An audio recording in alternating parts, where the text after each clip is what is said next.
रेवंसब्रुक शहर हमेशा से अपनी भयानक कहानियों के लिए जाना जाता था, लेकिन अवशेष रक्षक की किंवदंती से ज्यादा कुछ नहीं। शहर के मध्य में एक परित्यक्त कारखाना था जो औद्योगिक युग का अवशेष था, जो दशकों से बंद था। फैक्ट्री जंग लगी मशीनों और टूटी खिड़कियों का स्थान थी, जहां से वे सभी लोग बचते थे जो अपनी विवेकशीलता को महत्व देते थे। ऐसा कहा जाता था कि कोई भयावह चीज इसकी दीवारों के भीतर छिपी हुई थी, जो एक प्राचीन अवशेष की रखवाली कर रही थी। रहस्यों को सुलझाने में रुचि रखने वाला 30 वर्षीय इतिहासकार एडन होल्ट कारखाने के अंधेरे अतीत के प्रति आकर्षण से प्रेरित होकर रेवेंसब्रुक पहुंचे। अपने कैमरे, नोटबुक और एक लालटेन के साथ वह सूरज डूबने के साथ ही जर्जर इमारत में घुस गया और खस्ता हाल संरचना पर लंबी छाया डाल रहा था। फैक्ट्री का आंतरिक भाग जंग लगी मशीनरी और भूले हुए औजारों का भूल भुलैया था। हवा में तेल और सड़न की गंध थी। जैसे ही वह संकीर्ण गलियारों में घूम रहा था, एडेन की लालटेन ने एक भयानक चमक बिखेरी। प्रत्येक कदम सन्नाटे के माध्यम से गूंज रहा था। दीवारों पर अजीब प्रतीक उकेरे गए थे और वह उसे देख रही अनगिनत आंखों का बोझ महसूस कर सकता था। जैसे जैसे वह गहराई में गया, एडन को एक बड़े जंग लगे बॉयलर के पीछे एक छिपा हुआ मार्ग मिला।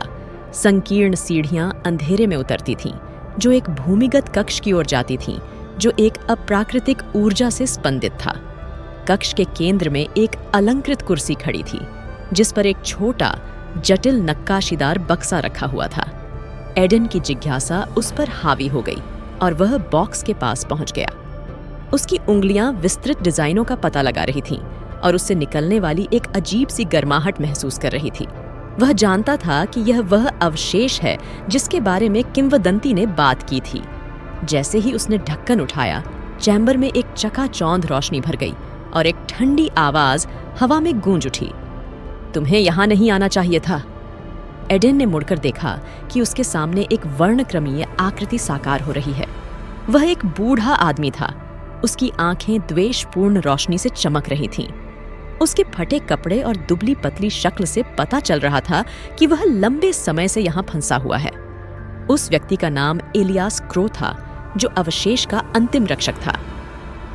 मैं एडन होल्ट, एक इतिहासकार हूं। एडन ने अपनी आवाज को स्थिर करने की कोशिश करते हुए कहा, मैं अवशेष के पीछे की सच्चाई को समझना चाहता हूं। इलियास की अभिव्यक्ति थोड़ी नरम हो गई, हालांकि खतरा उसकी आंखों से नहीं गया। आपके पास जो अवशेष है वह कोई साधारण कलाकृति नहीं है। इसे एक शक्तिशाली इकाई, अत्यधिक अंधकार वाली सत्ता को समाहित करने के लिए बनाया गया था। मुझे इसकी रखवाली का काम सौंपा गया था, लेकिन मैं असफल रहा। इकाई बच गई और अब वह अपनी शक्ति पुनः प्राप्त करना चाहती है। एडन को अपनी रीढ़ की हड्डी में ठंडक महसूस हुई। इसे रोकने के लिए मुझे क्या करना चाहिए? एलियास ने उत्तर दिया, आपको अवशेष को उसके मूल स्थान पर वापस करना होगा। कारखाने के हृदय की गहराई में इसकी शक्ति का स्रोत निहित है। केवल इसे वहां रखकर ही आप इकाई को एक बार फिर से सील करने की उम्मीद कर सकते हैं। खोने का समय न होने पर एडन ने एलियास के निर्देशों का पालन करते हुए कारखाने के खतरनाक रास्तों को पार किया। हवा ठंडी हो गई और दीवारें उसके चारों ओर बंद होने लगीं। वह सत्ता की उपस्थिति को महसूस कर सकता था, एक अंधेरी शक्ति जो आंखों से ओझल थी, धमकियों और सत्ता के वादों का फुसफुसा रही थी। अंत में एडन प्राचीन मशीनरी से भरे एक विशाल कक्ष में पहुंच गया।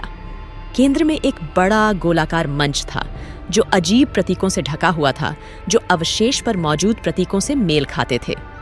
एडन ने मंच पर कदम रखा और अवशेष को केंद्र में रखा। जमीन कांप उठी और मंच के ऊपर एक अंधेरा भंवर बन गया। इकाई उभरी, चमकती लाल आंखों वाली एक छायादार आकृति।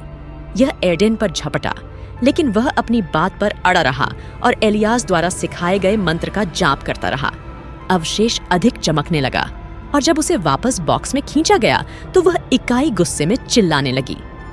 एक अंतिम चकाचौंध फ्लैश के साथ भंवर गायब हो गया और कक्ष शांत हो गया। एडन थककर लेकिन विजयी होकर अपने घुटनों पर गिर गया। उसने ऐसा किया था। इकाई को एक बार फिर सील कर दिया गया और फैक्ट्री में शांति रही। इलियास की आत्मा उसके बगल में दिखाई दी। उसके चेहरे पर कृतज्ञता के भाव थे। धन्यवाद एडन, आपने हम सभी को बचा लिया है। जैसे ही एडन ने फैक्ट्री छोड़ी, भोर की पहली किरणें क्षितिज पर फूट पड़ी। वह जानता था कि उसके पास एक ऐसी कहानी है जो पीढ़ियों तक बताई जाएगी, बहादुरी और बलिदान की कहानी।